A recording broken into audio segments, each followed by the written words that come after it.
गृह मंत्री अमित शाह कल एक दिवसीय जम्मू के दौरे पर थे और यहाँ पर वो राजौरी हमले में जिन लोगों की मौतें हुई उनके परिजनों से और घायलों से मिलने के लिए आए थे, लेकिन मौसम खराब होने की वजह से वो राजौरी नहीं पाए और जम्मू में ही उन्होंने हाई लेवल बैठक की। इस बीच कई सारे सरकारी मुलाजिमों को अमित शाह के इस दौरे से उम्मीद थी कि वो उनके लिए कुछ ना कुछ ऐलान करके जाएंगे और वो जो लंबे 5-6 महीने से प्रदर्शन कर रहे हैं अपनी डिमांड्स को लेकर, तो उसको लेकर शायद कोई होम मिनिस्टर द्वारा उनके लिए कुछ निकल कर आए। लेकिन होम मिनिस्टर वापस चले गए, हाई लेवल मीटिंग्स भी करके गए, लेकिन चाहे वो पीएम पैकेज कर्मी हो या फिर all Jammu based reserve category employees हो, इनके लिए भी कुछ नहीं कर गए। पैरेलली जम्मू के भाजपा मुख्यालय के बाहर भी कई सारे संगठन बैठे हुए हैं, जिसमें रैबरे खेल, रैबरे जंगलात, KYC, सबको उम्मीद थी लेकिन कुछ नहीं हुआ।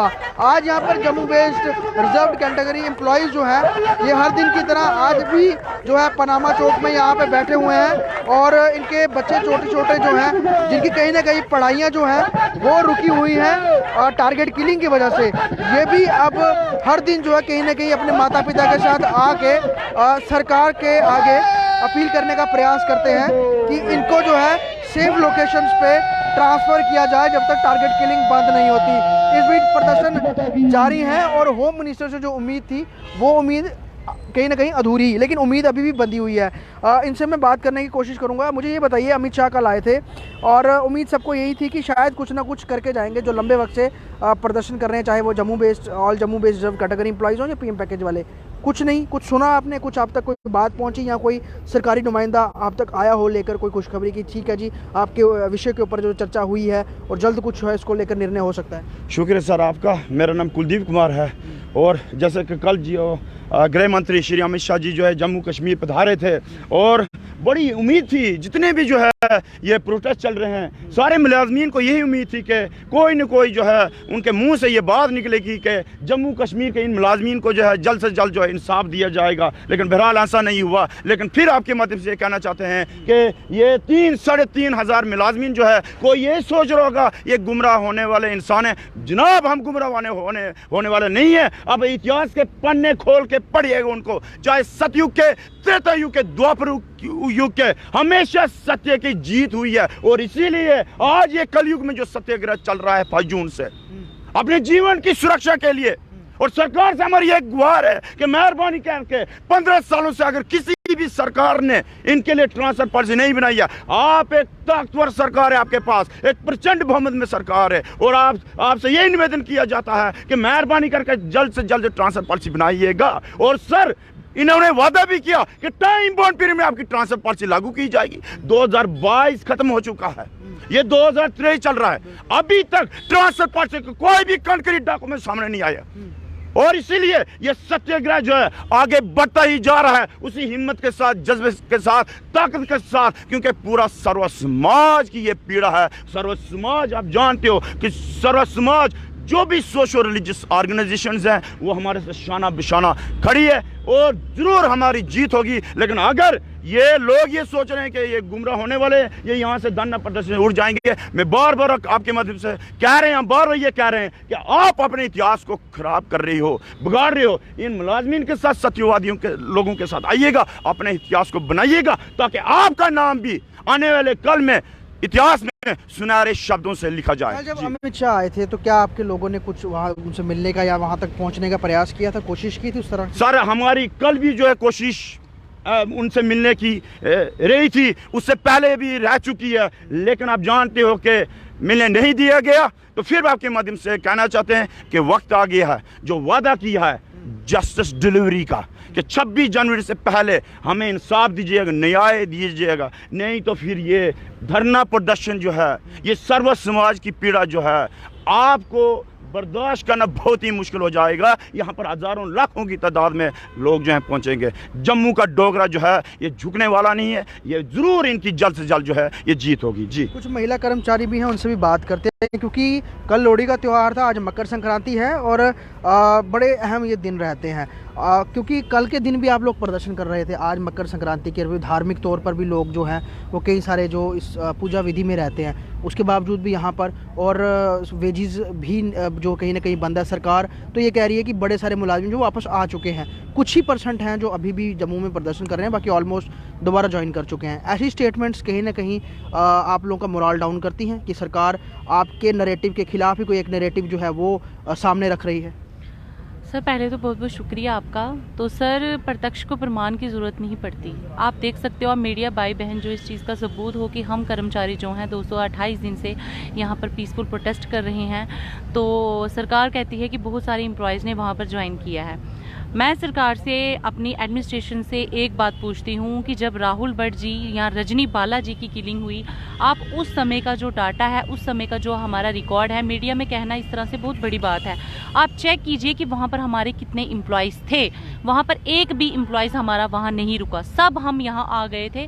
इवन कि हमारे कश्मीरी पंडित भाई भी जो थे वो भी जम्मू में प्रोटेस्ट, वो भी आकर बैठ गए। अब बात यहाँ ये आ जाती है कि ये कहते हैं कि कुछ लोगों ने ज्वाइन किया है।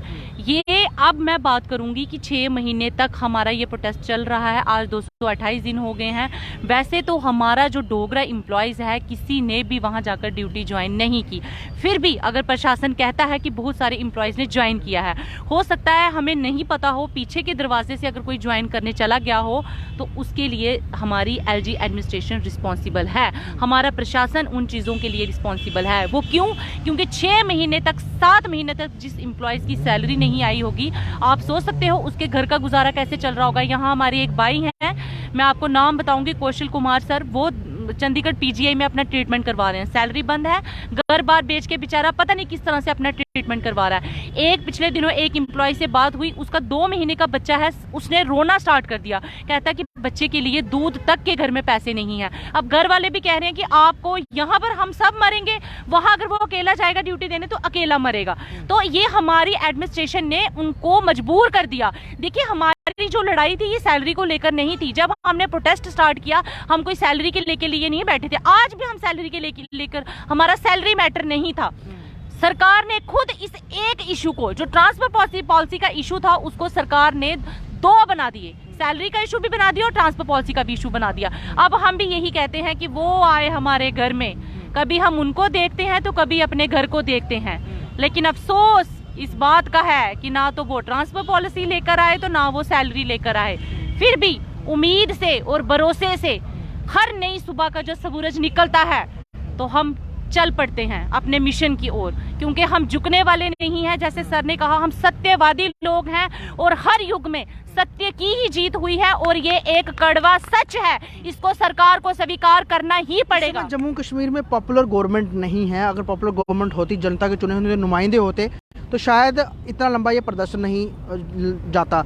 बिल्कुल डिवीजन कमिश्नर मुख्यालय के बाहर आप बैठे हैं, कितने बार दिन में यहाँ पे डिवीजन कमिश्नर गुजरते होंगे, आपको लगता है अगर पॉपुलर गवर्नमेंट होती शायद इतने दिन होते ही नहीं? क्योंकि ये ब्यूरोक्रेसी है, ब्यूरोक्रेसी शायद इस पर, उनकी तो सैलरीज आ रही है, उन्हें तो कोई शायद इस पर फिक्र नहीं, कोई परवाह है, ना ही उनका वोट बैंक है कि अगर ये लोग बैठे हैं तो कोई बात नहीं, बैठे हो तो बैठने दीजिए।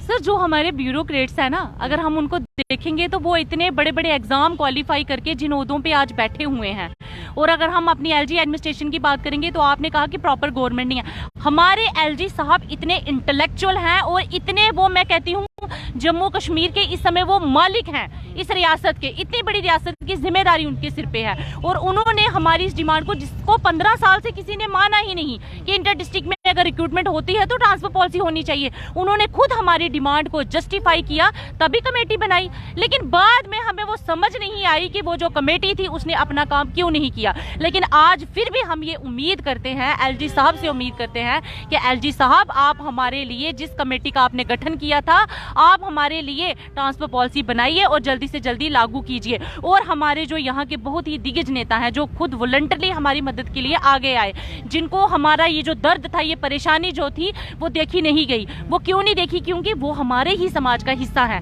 LG साहब तो फिर भी हम कहते हैं कि वो बाहर से आए हैं। और मैं एक बात और कहती हूँ, हो सकता है कि LG साहब तक हमारी जो इन्फॉर्मेशन है वो पहुँचती नहीं है, लेकिन जो हमारे दिग्गज नेता हैं उनके तक हमारी पूरी इन्फॉर्मेशन है कि हमने वहाँ ज्वाइन किया है कि नहीं किया है। लेकिन मैं एक बात आपको बोलती हूँ कि हमारी एडमिनिस्ट्रेशन को इस तरह से ऐसी बातें नहीं कहनी चाहिए। चाहे वो कोई भी ब्यूरोक्रेट्स हो, उनको ये बातें नहीं कहनी चाहिए कि बहुत से लोगों ने ज्वाइन किया है। लेकिन इससे जनता के चुने हुए नुमाइंदे अगर होते, जैसे कि होते ही एमएलए इलेक्ट होते हैं, असेंबली लगती है, असेंबली में मुद्दे उठते हैं, तो यकीनन कुछ ना कुछ और आज नतीजा होना था। मे भी इतना लंबा प्रोटेस्ट होते ही नहीं, कब का इशू रिजॉल्व हो गया। हाँ सर, ये भी हो सकता है, आपका कहना ठीक है। शायद अगर यहाँ प्रॉपर एक गवर्नमेंट होती तो जितने नुमाइंदे आज हमारे यहाँ मतलब कि हमारी हेल्प के लिए खड़े हुए हैं, अगर उन्हीं में से कोई आगे होता तो मुझे लगता है शायद हमारा ये जो इशू था ये जल्दी सॉल्व हो जाता। लेकिन फिर भी हम भरोसा करते हैं, उम्मीद करते हैं, लेकिन अपनी एडमिनिस्ट्रेशन से भी यही बात कहते हैं कि इस तरह की एलिगेशन मत लगाइए कि ये ड्यूटी ज्वाइन करके बैठे हैं। भाई हम कहते हैं कि रिकॉर्ड चेक कीजिए ना, जिस समय हम वहां से भाग कर आए क्या कोई कर्मचारी वहां था, और हम प्रॉपर इन्फॉर्म कर आए हैं अपनी पुलिस एडमिनिस्ट्रेशन को। वहां के जो भी हमारे पुलिस एडमिनिस्ट्रेशन थी, यहाँ वो डिस्ट्रिक्ट कमिश्नर कोई भी था, उसको हम बराबर अपने एम्प्लॉयज के नाम विद कॉन्टैक्ट नेम लिखकर हम वहां से निकले हैं। और वर्बली उन्होंने हमें कहा है, और वर्बली हम आज भी आपको फोन के मैसेज चेक करवा सकते हैं कि वो हमें कहते हैं पुलिस एडमिनिस्ट्रेशन की वहां की इनपुट्स अच्छी नहीं है। अभी कल ही देखो ये एक फ्रेश थ्रेट लेटर्स कल ही इशू हुआ। आप बताइए भैया, जब इस तरह के नाम लिख लिख कर हमारे नाम थ्रेट लेटर्स निकाले जाएंगे, हमारे पास तो कोई ऑप्शन ही नहीं है ना। और हमारा ये एक सर्विस मैटर है। मैं फिर भी बार बार कहती हूँ कि इसको आप सिक्योरिटी के साथ मत जोड़िए, क्योंकि हमारी जब से रिक्रूटमेंट पॉलिसी बनी है तब से हम ट्रांसफर पॉलिसी मांग रहे हैं। हाँ, हमारे पास इस समय धरना देने के अलावा कोई दूसरा ऑप्शन नहीं है। अगर वहाँ हालात अच्छे होते हम आज भी अपनी एक रिप्रेजेंटेशन देते, ट्रांसफर पॉलिसी की ड्यूटी रिज्यूम करते। भाई इतने छोटे छोटे बच्चे हैं, मैं आपको बताती हूँ एज ए पेरेंट्स कौन माँ कहेगी कि अपने बच्चों को स्कूल बंद करवा कर, जब 2 साल तो ये वैसे ही कोविड की वजह से घर थे, अब भी इनका पूरा साल हमने यहाँ प्रोटेस्ट में दे दिया। तो आपको लगता है कि हमने अगर अपने बच्चों का ये पूरा सेशन इस प्रोटेस्ट की में जाया कर दिया तो हम यहाँ से उठने वाले हैं? हम बिना ट्रांसफर पॉलिसी के यहाँ से उठने वाले नहीं है। लेकिन सरकार जो इस तरह से एलिगेशन लगाती है कि ये एम्प्लॉयज वहाँ बैठे हैं, मैं आपको एक बात बोल देती हूँ, इससे पता क्या होगा, जितनी भी वो एंटी सोशल फोर्सेस काम कर रही है ना, उनको भी लग रहा है कि एम्प्लॉयज प्रोटेस्ट पे बैठे हैं। जब सरकार हमारा डाटा खंगालती है, पूछती है, इससे उनको भी पता चलता है कि शायद एम्प्लॉयज वहां पर कुछ बैठे हुए हैं, तो उन तक हमारी इंफॉर्मेशन बहुत जल्दी पहुंच जाएगी, हमारी एडमिनिस्ट्रेशन तक इतनी जल्दी नहीं पहुंचेगी। धन्यवाद। पीछे अगर आप देखेंगे डिविजनल कमिश्नर मुख्यालय है यहाँ पर सामने, और यहाँ पर ये पनामा चौक में बड़े लंबे वक्त से बैठे हुए हैं, लगभग 228 दिन हो गए हैं, लेकिन सरकार टस से मस नहीं हो रही है। कल होम मिनिस्टर अमित शाह जो है वो जम्मू के 1 दिवसीय दौरे पर थे, और ये तमाम कर्मचारी कहीं ना कहीं उम्मीद जताए हुए थे कि इनके लिए शायद कुछ ना कुछ सोल्यूशन वो निकाल के जाएंगे और जल्द ये अपने काम पर ज्वाइन करेंगे और इनकी ट्रांसफर पॉलिसी के ऊपर भी कोई विचार होगा। लेकिन इस बीच अमित शाह ने यह कह दिया है कि टारगेट किलिंग को रोकने के लिए तमाम एजेंसियां जो है पैरेलली क्वार्टरली काम करेंगी, और टारगेट किलिंग पर जितनी हो सके उतनी नकेल कसी जाएगी, और लोगों की जानें जो हैं उनको बचाने के लिए सरकार प्रयासरत रहेगी। लेकिन इस बीच ये लोग जो लंबे वक्त से डिमांड कर रहे हैं, उस डिमांड के ऊपर अमित शाह कुछ नहीं बोल के गए, इसका मलाल इनको जरूर है। जम्मू से ख्वाहिश फटियार की रिपोर्ट।